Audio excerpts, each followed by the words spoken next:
mostra no livro de Ruth, porque é um livro assim, é tão facinho de ler. Pastor, eu não consegui ler Ruth hoje antes de vir para o culto, e como que eu faço? Irmão, dá para ler na hora que for dormir. É tão rapidinho, 4 capítulos só. E se você puder abrir no capítulo 4, eu quero ler com você, a nível de introdução, o versículo de número 13 até o versículo de número... Vamos até o 15, perdão, até o 18, para a gente poder entender o contexto. Diz assim a palavra do Senhor: assim tomou Boaz a Ruth, e ela passou a ser a sua mulher, coabitou com ela, e o Senhor lhe concedeu que concebesse, e teve um filho. Então as mulheres disseram a Noemi: veja, o Senhor é bendito sobre você, não te deixou hoje de te dar um neto, que será o resgatador, e seja afamado em Israel o nome deste. Ele será restaurador da tua vida, consolador da tua velhice, pois a tua nora, que te ama, e deu à luz, e ela te é melhor do que 7 filhos. Noemi tomou o menino e o pôs no regaço, e entrou a cuidar dele. As vizinhas lhe deram o nome, dizendo: a Noemi nasceu um filho, e lhe chamaram Obed. Este é o pai de Jessé, pai de Davi. E são estas gerações, e aí não vamos entrar nas gerações, mas eu quero ficar com você aqui. Este é o pai de Jessé, pai de Davi. Queridos, nós estamos aí envolvidos com a realização das Olimpíadas, e todos os dias estão chegando notícias. Nos emocionamos a cada momento que se apresenta uma medalha do Brasil, alguém que superou a sua própria marca. As emoções estão contidas, e aquele que é mais emotivo acaba chorando junto na frente da televisão com as declarações dos nossos atletas. O que isso tem a ver com a mensagem?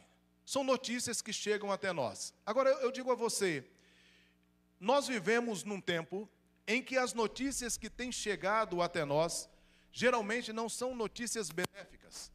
São notícias que muitas vezes nos assustam. Ligar a televisão nos dias de hoje, falar isso é quase que chover no molhado, é às vezes ficar assustado. Nós do interior, por exemplo, eu tenho me negado a assistir alguns programas, que senão nem viria para Guarulhos. Eu estava passando em um sinaleiro, farol, e a minha filha estava com o celular. Falei: baixa esse celular aí, menina. Porque a gente fica envolvido com notícias. Agora imagina uma notícia dessa, chegando para mim e chegando para você. Boas novas, evangelho, significa boas notícias. E eu quero te dar uma boa notícia. A boa notícia é que cada decisão que eu tomo assertivamente transforma o caminho que eu estou percorrendo. E eu gostaria, não como profeta, da forma que as pessoas dizem, mas como um pregador da palavra, profetizar sobre a sua vida que notícias como esta que nós lemos aqui chegarão sobre a sua casa. Eu já sou avô. Minha esposa está aqui com minha filha, perdão por não ter apresentado antes, mas depois vocês podem dar um abraço e um beijo nelas. Mas notícias assim: e este é fulano, ele é filho do ciclano, mas o seu neto é um campeão de Olimpíadas, é um engenheiro que se formou, é um grande pai de família, é um grande profissional, é um grande músico, é um grande ministro do Evangelho. Todos nós gostaríamos de receber essas notícias, amém? Amém? Ah, me assustou, porque só metade queria uma notícia boa dessa, né? Agora, como nós vamos fazer para receber essas notícias? Volta comigo no capítulo 1. E o capítulo 1, ele traz uma outra notícia. Ele diz assim até o versículo de número 6. Nos dias em que julgavam os juízes, houve fome na terra. Um homem de Belém de Judá saiu a habitar na terra de Moabe com sua mulher e seus filhos. Este homem se chamava Elimeleque e sua mulher Noemi. E os filhos se chamavam Malom e Quilion, efrateus de Belém de Judá. Vieram à terra de Moabe e ficaram ali. Morreu Elimeleque, marido de Noemi, e ficou com ela seus 2 filhos. os quais casaram com as mulheres moabitas. Era o nome de uma órfã e o nome de outra Rute, e ficaram ali quase 10 anos. Morreram também ambos, Malom e Quilion, ficando assim a sua mãe, a mulher, desamparada de seus 2 filhos e de seu marido. 2 notícias. A primeira notícia é: Rute se tornou bisavó do maior rei de Israel. A outra notícia é: Noemi perdeu o marido, perdeu os 2 filhos e ficou desolada em uma terra estranha. Se nós olharmos para estas notícias linearmente, a grosso modo, sem entender o seu contexto, nós vamos dizer assim: Deus era com Rute e não era com Noemi. Coitada de Noemi, por que isto aconteceu? Mas as 2 notícias vêm após decisões tomadas. Eu e você precisamos aprender que cada decisão que tomamos podem dar a nós, desculpe a palavra, não é da forma que o agnóstico pensa, mas pode dar a nós um destino de vitória ou não. Um povo estava diante do Jordão. 12 espias voltam, dão um relatório, 10 espias dão uma notícia ruim, e um povo não atravessa o Jordão e não conquista a terra e morre no deserto. 2 deles, com uma boa notícia e uma perseverança, adentram a terra, um deles liderando e o outro tomando posse da sua promessa depois de 45 anos. Notícias podem mover os nossos corações. Os irmãos, aqueles que aqui são professores, sabem que nós somos influenciados por aquilo que vemos e por aquilo que ouvimos. As 2 notícias vão nos levar a um pensamento. O nome Noemi significa feliz, significa minha delícia, agradável. O nome Elimeleque significa meu pai é rei. E os irmãos sabem que o contexto de um nome em Israel, até nos dias de hoje, significa o momento em que a família está vivendo. Então eu entendo que o nascimento dos 2 é o nascimento de momentos felizes. Mas a Bíblia nos traz um apontamento. Ela diz que no dia em que os juízes julgavam a terra, houve uma crise. E esta crise trouxe fome à terra, e eles saíram da casa do pão. A palavra Belém, o nome Belém, significa casa do pão. É por isso que o nosso Salvador nasce em Belém. Jesus é o pão da vida. E então eles estão na casa do pão, e devido a uma crise, eles tomam a decisão de sair do lugar da sua habitação e mover-se para um lugar de incertezas. Eles vão para uma terra aonde o povo que nela habita é mau, é ruim, é pernicioso, é uma terra inóspita, de um povo que deu problema o tempo todo ao povo de Deus, gerados pelo incesto de 2 filhas com o seu pai. São a descendência de Ló, quando 2 filhas que saem de Sodoma e Gomorra, que vão até um lugar, embebedam o seu pai, mantêm contato íntimo com o mesmo, e nascem os amonitas e os moabitas. A terra de Moabe é uma terra inóspita. A crise, muitas vezes, pode nos levar a tomar decisões insanas, insensatas e sem pensar. Esse é o primeiro alerta que eu gostaria de fazer a você. Não tome decisões movido pelo momento atual. O momento de crise não define o teu futuro. O momento de crise não define aonde você pode chegar. Se nós tomarmos decisões movidos por um momento de crise, nós corremos um sério risco. Casamentos acabam, filhos ficam inimigos de pais e pais de filhos, empresas fecham, situações terríveis acontecem em momentos de crise. Irmãos, por favor, não tomem nenhuma decisão em momento de crise, pare para pensar. Este casal pegou seus 2 filhos e saíram da terra do pão e foram para Moabe. Diz a Bíblia que uma calamidade aconteceu na vida desta mulher.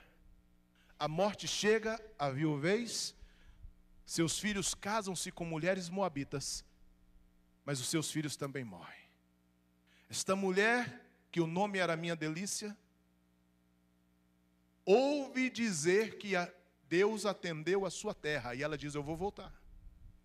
E quando ela vai voltar, e quando ela chega lá, os irmãos vão poder ver, eu sei que os irmãos conhecem, é só para trazer a lembrança, ela diz: não me chame mais Noemi, meu nome agora é Mara, porque eu estou amarga. Mara é amargo, porque eu saí daqui abastada, eu saí daqui com família, eu saí daqui feliz, e Deus, eu vou usar um termo muito peculiar, não me favoreceu, e eu estou voltando aqui sem ninguém. Mas no meio dessa decisão, no versículo 16 do capítulo 1, existe uma frase que pode nos levar a entender como tomar decisões. Até que você chegue, eu sei que você já chegou, mas para entendermos o contexto, quando ela ouve que Deus foi a favor da sua terra, ela diz: vou voltar, vou para casa, quem sabe lá eu encontro um pedaço de pão novamente. Ela reúne as duas, Orfa e Ruth, e diz: estou voltando para casa, eu não posso prender vocês a mim, voltem para sua terra, eu estou liberando vocês, encontrem maridos, casem-se. As duas choram, diz que não vão, mas ela insiste. Orfa então vai, mas Ruth toma uma decisão, no meio de uma crise, é uma crise de separação. Eu não sei quanto aos irmãos, aqui os mais velhos, provavelmente já devem ter enviado filhos para a faculdade, ou talvez você seja um dos filhos, talvez você não seja alguém que nasceu em Guarulhos, você deve ter vindo do interior, ter vindo de outro lugar e separou-se da sua família, teve que ir para um lugar longe. Esse momento é difícil, esse momento é dolorido, é um momento de crise, é um momento de dor, é um momento de incerteza, principalmente para os pais. Eu sou professor de história, e quando eu estou dando aula do processo de urbanização de São Paulo, todas as vezes que eu me deparo com aquele grupo que veio do Nordeste para cá, eu fico pensando quantas foram as famílias que ficaram chorando. Eu estava vendo a notícia agora, a menina aqui que está em Bragança Paulista, que faz salto em altura, ela foi para Bragança, ela foi para a França, e lá na França recebeu a notícia que o seu pai faleceu aqui no Brasil, no meio da competição, e ela tomou a decisão de permanecer competindo. Imagina o coração dessa menina, quantas dores, quantas tristezas. É uma crise a separação, mas no meio dessa crise, Ruth nos dá uma lição. O versículo 16, ela diz que não vai se separar da sua sogra, e ela diz assim: disse porém Ruth: não me inste para que te deixe, e nem me obrigue a não seguir-te, porque aonde quer que fores, irei eu, aonde quer que pousares, ali pousarei eu, o teu povo é o meu povo, o teu Deus é o meu Deus, e onde quer que morreres, morrerei eu, aí serei sepultado, faça-me o Senhor o que bem lhe aprouver, se outra coisa que não seja a morte me separar de ti. Queridos, duas decisões em momento de crise. Não tome decisões movidas pelas circunstâncias nem no ímpeto da sua alma, mas tome decisões movidas por gratidão. Ruth se mostra grata à sua sogra. Ruth faz uma aliança com Deus que talvez nos anos de casamento ela tenha ouvido do seu marido, ela tenha ouvido da sua sogra. As histórias de um Deus que é poderoso, queridos, de um Deus que ainda vive e reina, de um Deus que ainda está sentado no seu trono de glória e não perdeu o governo da terra, de um Jesus que está à direita do Pai intercedendo por nós e continua sendo o dono da igreja dele. Nós não estamos aqui diante de um momento apenas, nós estamos agradecendo a Deus por tudo que Ele tem nos feito e clamando a Ele, já gratos por tudo que Ele ainda pode fazer nas nossas vidas. Qualquer decisão que nós vamos tomar precisa vir recheada de gratidão. O que eu aprendo com as duas, não importa de onde você veio, não importa a sua realidade sociológica, não importa a sua realidade financeira, não importa inclusive o momento que você está vivendo, eu não sei qual é. Não sei qual é a crise, qual é o problema. Se você não a tem, glória a Deus por isso. Mas no meio de tudo isso, ainda existe um Deus que está cuidando dos seus. E a minha Bíblia diz que não se viu e nem se conhece um Deus que trabalha para aqueles que nele descansam. Agora a Ruth nos dá essa lição. Pastor, eu passei por vários problemas, eu enfrentei várias dificuldades, eu enfrentei várias crises, e agora, pastor, eu estou querendo recomeçar. Talvez você aqui esta noite, talvez como eu, esteja recomeçando em alguma área. O empresário está recomeçando a sua jornada empresarial. Um jovem está recomeçando a sua jornada novamente nos seus estudos, mudando uma faculdade, ou então entrando numa faculdade, ou indo para o ensino médio. Talvez aqui mulheres estejam querendo empreender, ou então passando no concurso, ou vocês estejam estudando para concursos. Talvez você esteja aposentado, mas ainda tem vigor e ainda quer fazer alguma coisa. Talvez você fale assim, pastor, eu sou um Caleb, eu estou com 80, mas eu estou me sentindo com 40. Tem uns com 40 que se sentem como 80, mas tudo bem, eu vou até tomar uma água. Porque tem... Mas vamos para frente. Então, nós precisamos entender, queridos, que a todo momento nós estamos diante de decisões. Agora, a decisão de recomeçar vai passar por alguns caminhos. O capítulo 2 nos leva a vivermos decisões de recomeço. Ruth, o capítulo 2, voltando, achei você. Vai dizer assim, tinha Noemi, um parente de seu marido, senhor muitos bens, da família de Elimeleque, o qual chamava Boaz. Ruth, a moabita, disse a Noemi, deixa-me ir ao campo e apanharei espigas atrás daquele que me favorecer. Ela disse, vai, minha filha. Ruth está evocando para si uma lei de Levítico que autorizava as viúvas, os estrangeiros e os pobres a pegar das espigas caídas.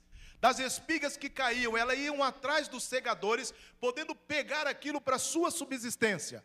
Ela evoca esse direito como viúva de um judeu. E a sua sogra diz, vai. Então eu aprendo com Ruth, tomar decisões por gratidão e recomeçar por baixo. Não é vergonha nenhum, queridos, recomeçarmos por baixo. O primeiro degrau de uma escada, ele é o mais importante. Tem gente que tenta dar um passo além. Falando mais uma vez de Olimpíadas, em Hebreus capítulo 12, nós somos convidados a correr com perseverança a carreira que nos está proposta. Irmãos, ninguém vê um corredor correndo com uma mochila nas costas. Todo corredor corre. E os tênis agora, eu acho que os tênis são até descartáveis, a roupa é descartável, porque é tão leve aquele negócio que eu acho que se lavar derrete. Porque eles precisam estar o mais leve possível. Recomeçar por baixo, recomeçar devagar, é o caminho para que nós possamos então entender aonde Deus quer nos levar. É importante saber aonde estou, quem sou e aonde eu quero chegar. Como pai, como filho, como esposo, como esposa, como empresário e como igreja. Aonde eu estou? Quem somos hoje? Aonde eu quero chegar? O que eu tenho? Quais os recursos? O que está me capacitando? E o que eu preciso fazer? O recurso que eu preciso angariar? O que eu preciso estudar? E o que eu preciso pagar de preço para chegar aonde eu quero chegar? Mário toca esse negócio, eu vi ele tocando ali. Um negócio assim, gente, eu vou falar um negócio. Se eu sentar ali, estraguei tudo. Eu cheguei cantando uma música aqui, a irmã veio assim com a mão, colocou para mim cantar. Eu falei, não, irmã, não põe não, que eu sou desafinado até para tossir. É verdade, irmãos, eu sou bom de fala. Eu falo desde o... Fui locutor de rodeios 24 anos. 3 vezes melhor do Brasil. Ora aí, o irmão vai mostrar uns vídeos para os irmãos aí. É uns vídeos que dá uma vergonha alheia. Me acharam um vídeo meu, o Valner é terrível. Mandou um vídeo meu descendo no helicóptero, dançando. Mas tá bom, né? Era melhor não ter falado, ainda mais porque vai ficar gravado, mas tudo bem, Jesus perdoa a gente, né? Queridos, mas nós precisamos saber onde estamos. Não é vergonha recomeçar por baixo. Não é vergonha baixar a cabeça. Não é vergonha aceitar favor. Não é vergonha, entendemos onde estamos e aonde queremos ir. A segunda coisa que Ruth vai me mostrar, quando ela está recomeçando, é que ela aproveitou as oportunidades. Ela está colhendo, Boaz chega e olha e fala, quem é essa moça? Ah, essa aí é aquela uma que veio assim, assim, assim, com Noemi. E ele então diz aos segadores, abençoa ela, permite que ela colha. Inclusive, dá um jeitinho de deixar umas espigas a mais para ela aí, e tal, e vai conversando com ela. Eu quero chamar a sua atenção para 2 versículos. Versículo 11 do capítulo 2.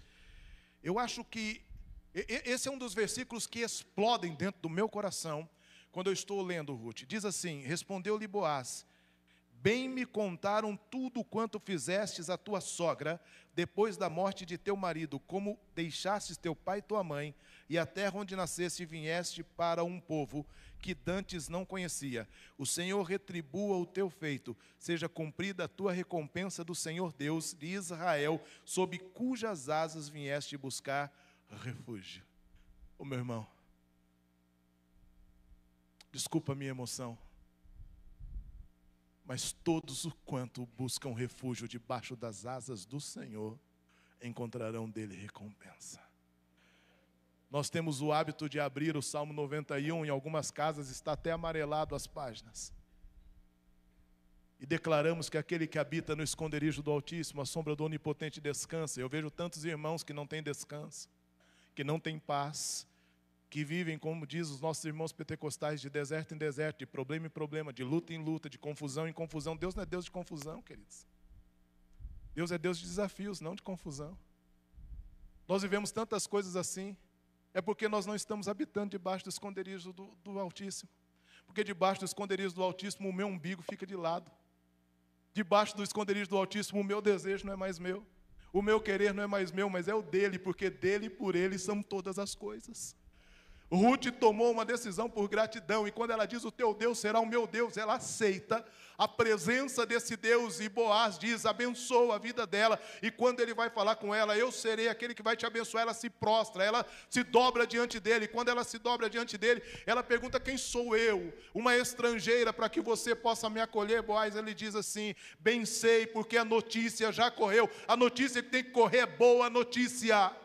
A notícia já correu que você deixou a casa do teu pai, a casa da sua mãe, a tua terra, e que você tem abençoado a vida de Noemi. Por isso, o Deus que você escolheu está colocando sobre você as suas asas e está te dando um refúgio. Toda decisão debaixo de gratidão, todo início no começo, devagar. A história desta igreja é linda. Quando eu assisti a reportagem, quando começou, a garagem que foi, o primeiro templo, como comprou isso aqui, o quinzimo que o pastor Jeremias trouxe, o desafio que os irmãos, e aqui os mais antigos vão saber do que eu estou falando, da nostalgia daquele tempo. Quantos de vocês, eu acredito que vieram aqui bater massa, quantos de vocês fizeram sacrifício para que esse lugar estivesse aqui glorificando e exaltando o nome do nosso Deus? Nós não podemos esquecer isso, nós não podemos perder a visão. Nós não podemos perder o enfoque de que Ele é soberano e que Ele vai continuar cuidando das nossas vidas. Quantos de vocês lutaram para poder chegar aonde estão profissionalmente? Quantos de vocês estudaram absurdamente para passar nos concursos? Quantos de vocês gastam tempo estudando? Foi o que eu disse. Eu vejo o Mário tocando e falo, meu Deus, é dom, mas ele estuda, ele se dedica. Eu vejo os irmãos tocando, cantando. Eu vejo outras pessoas pregando maravilhosamente. E precisamos ter dedicação, mas eu tenho certeza que na tua profissão, você também a faz com muito amor. Você também a faz com muita dedicação. E Colossenses 3, de 23 a 25 diz, tudo quanto você fizer, faça como se você estivesse fazendo para Deus, porque a sua recompensa vem dEle, porque dEle e por Ele são todas as coisas. Ruth nos dá esse exemplo, e Deus se apresenta a Ruth mostrando, eu sou Deus, que quando você decide por gratidão e decide começar por baixo, eu te coloco debaixo das minhas asas. Talvez hoje você tenha chegado aqui com dúvidas, talvez você tenha chegado com ansiedades, talvez você tenha chegado com medos, talvez você tenha chegado até com traumas, talvez você tenha chegado até com pensamentos de desistência, mas eu quero lhe dizer, meu irmão, não tome uma decisão movido pela circunstância, tome a decisão movida por gratidão. Recomece todas e quantas vezes foram necessárias, porque o Deus de Israel estenderá sobre você a sua boa mão. Eu aprendo com Ruth. E aí o versículo de número 17 diz assim: esteve ela apanhando naquele campo até a tarde, e debulhou o que apanhara, e foi quase um éfa de cevada. Irmãos, um éfa de cevada equivale a 17 quilos. Irmãos, já viram cevada? Mais ou menos igual uma folha de trigo. Ela pegava o que caía, do que sobrava, e debulhava no dedo. Nos seus irmãos aqui, eu lá no interior, por um período eu debulhei milho, né? E debulhava o milho na mão. Esta mulher aproveitou a oportunidade que foi colocada diante dela, pegando o que estava caído, debulhou 17 quilos. Deus honra aquele que não retrocede. Hebreus 10, 36 a 38 diz que nós não podemos recuar, porque nós somos justos, e o justo viverá pela fé. Mas se ele se acovardar, dele deixa de ter prazer a minha alma. Mas nós, porém, não somos daqueles que retrocedem, mas daqueles que avançam para a vitória em nome de Jesus. Ruth faz isso. Agora, caminhando para o final, no capítulo 3, nós vamos aprender algo tremendo. Porque Ruth volta com um monte de coisa para casa. Noemi, quando olha aquilo, fala: onde você estava? Então, assim, onde que você foi? Aí eu fui lá em Boaz. Noemi, pá, na hora, fala: isso não é coincidência? Isto não tinha Cristo, né? Mas isto é Deus-incidência. Essa eu inventei agora. Como que... Essa foi boa. Essa é uma coincidência divina. Como você vai colher justamente no campo de Boaz? Boaz é aquele que pode, é meu parente, ele pode me resgatar. Boaz é um solteirão. Essa é por minha conta, rico. Noemi olhou e falou assim: acho que eu vou arrumar um casamento. Queridos, quando nós tomamos decisões debaixo de gratidão, decidimos pagar o preço de começar por baixo e aproveitamos a oportunidade, diz a Bíblia, que Deus conserva em perfeita paz aquele que tem firme o seu propósito. Ele vai aplainando os caminhos. E ele aplainou os caminhos. E Ruth se encontrou com Boaz. Noemi, no capítulo 3, do versículo 1 ao versículo 5. Eu gosto de pregar assim, viu, irmão, expositivo, lendo bastante Bíblia, tá? Porque eu gosto de esgotar o texto. Tá? Disse Noemi, sua sogra: minha filha, não hei de buscar um lar para que sejas feliz? Ora, pois, não é Boaz, na companhia cujas servas servistes, um dos nossos parentes? Eis que esta noite se alimpará a cevada da eira. Banha-te, unge-te e põe os teus melhores vestidos, desce a eira, porém não te dê a conhecer o homem até que tenha acabado de comer e beber. Noemi diz assim: Ruth, o negócio é o seguinte: toma um banho, faz uma chapinha, passa uma maquiagem legal, põe o teu melhor perfume, e vai para lá, minha filha, porque agora é a hora. E Ruth está meio sem entender. Ela falou: vai, só que eu quero lhe fazer um pedido. Não te dê a conhecer ao homem. Irmãos, aqui tem uma direção para as nossas vidas, que ela é poderosa. Porque nós precisamos, são duas direções muito simples. Quais são as direções? Primeiro, nós precisamos ouvir a voz de um mentor. Trabalhando com revitalização de igreja, eu tenho passado por vários estados, assumido igreja, ficado 2, 3 anos, revitalizando, ajustando as coisas. E um dos maiores problemas que eu tenho visto em igrejas, e não estou falando isso para esta igreja, estou falando de forma geral, é a dificuldade com liderança. Quando eu digo liderança, estou falando de liderança pastoral. Quem deu pastores à igreja foi Jesus. Efésios 4:11 vai dizer que foi ele quem deu pastor à igreja. Quem dá pastor para a igreja é Jesus. É Jesus. Não adianta a gente discutir nada sobre isso, a não ser que a gente queira arrancar a página da Bíblia. Foi ele quem deu à igreja apóstolos, profetas, evangelistas, mestres e pastores. É ele quem dá à igreja pastores para quê? Para a edificação do corpo de Cristo, para que o corpo de Cristo trabalhe e desenvolva os ministérios. Ruth entendeu a mentoria. O nosso problema, às vezes, é que a nossa mentoria vai dizer para nós aquilo que nós não queremos ouvir. A nossa mentoria vai dizer, não é isso. Se mantenha em santidade. Santifique a sua vida. Mude a direção. Não é por esse caminho. É por esse caminho. E nós não vamos querer ouvir. Ruth nos dá mais uma lição. Ela ouve o recado. Versículo 14 diz assim: ficou-se, pois, deitada aos seus pés até pela manhã e levantou-se antes que puderem conhecer um ao outro, porque ele disse, não se saibas que veio mulher à eira. Conhecer os irmãos sabem do que eu estou falando. Irmãos, nós vivemos em uma época em que algumas pessoas estão abrindo a guarda. A igreja passa por um momento perigoso, de forma geral, com esse evangelho muitas vezes progressista. Esse evangelho que abraça a todos, e ele deve abraçar a todos. Com esse evangelho que ama a todos, ele deve amar a todos. Mas existe um viés chamado santidade. Eu sou santo e não mudou. Isso é ponto nevrálgico, irmãos. Não tem mudança.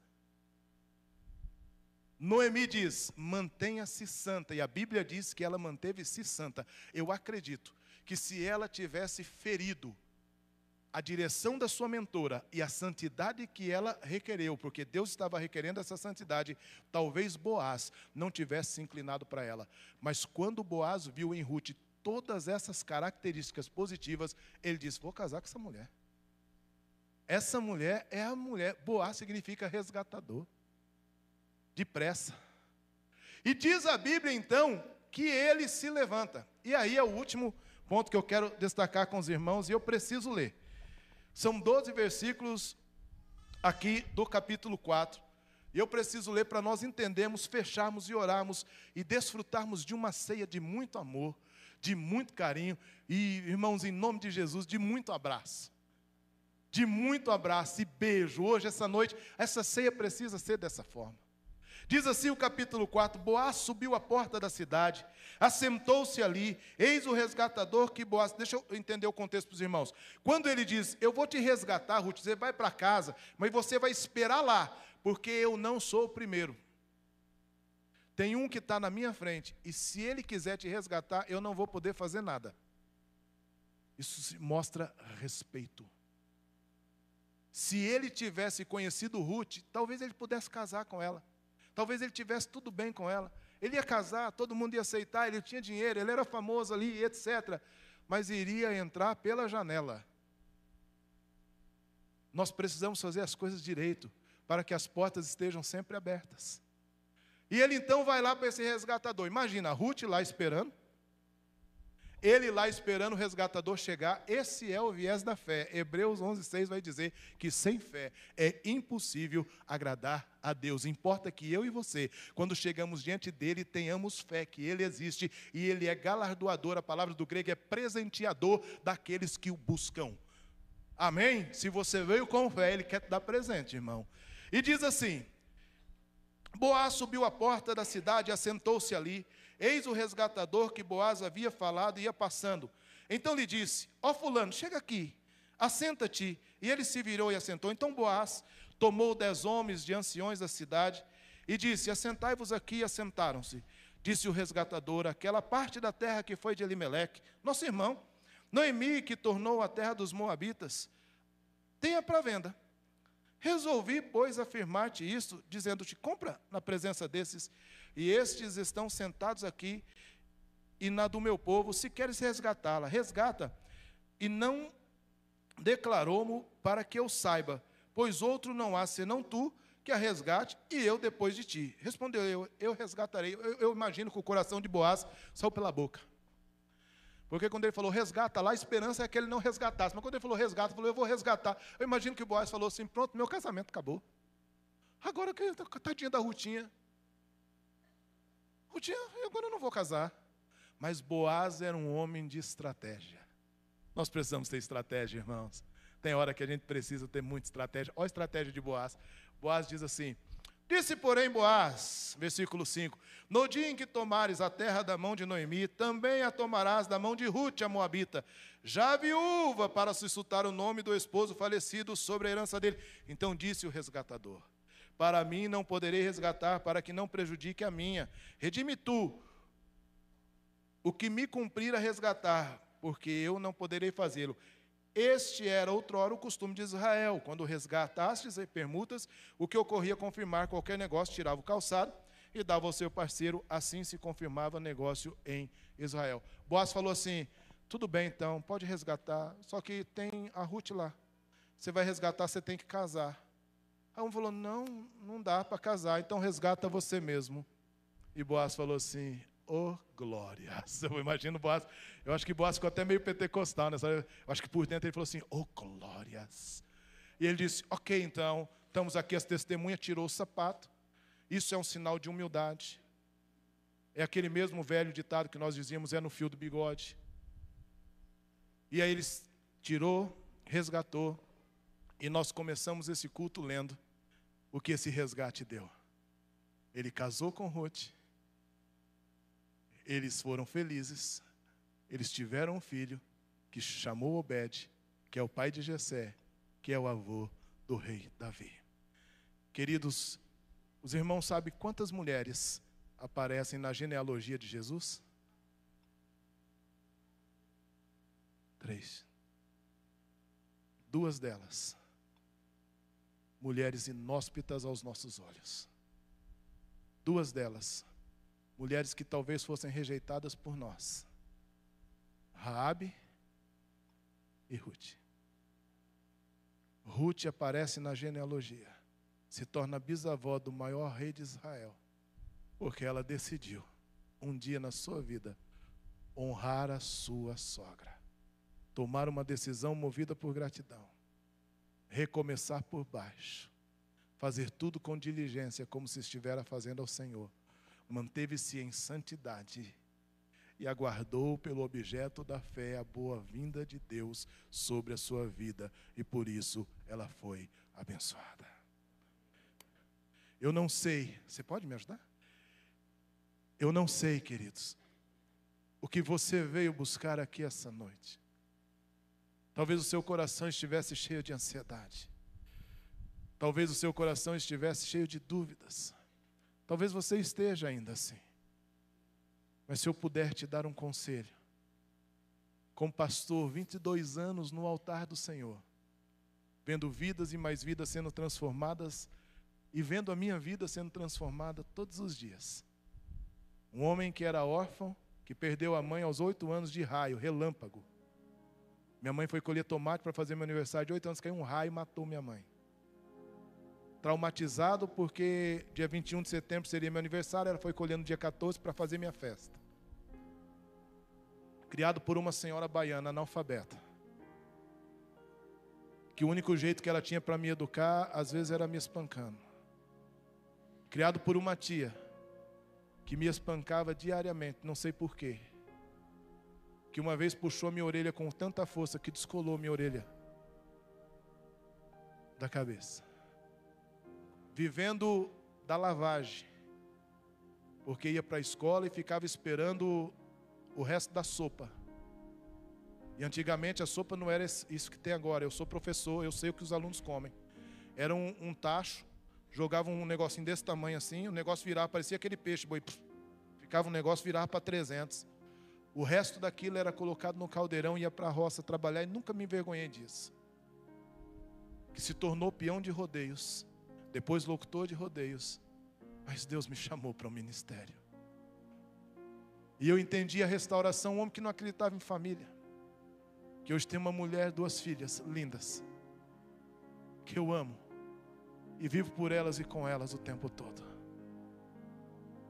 Eu não sei qual é a tua história, eu não sei como você chegou nesta igreja esta noite, mas eu sei o Deus que eu tenho servido. Eu sei o Deus que eu tenho chorado, orado e buscado diante dele todos os dias uma resposta.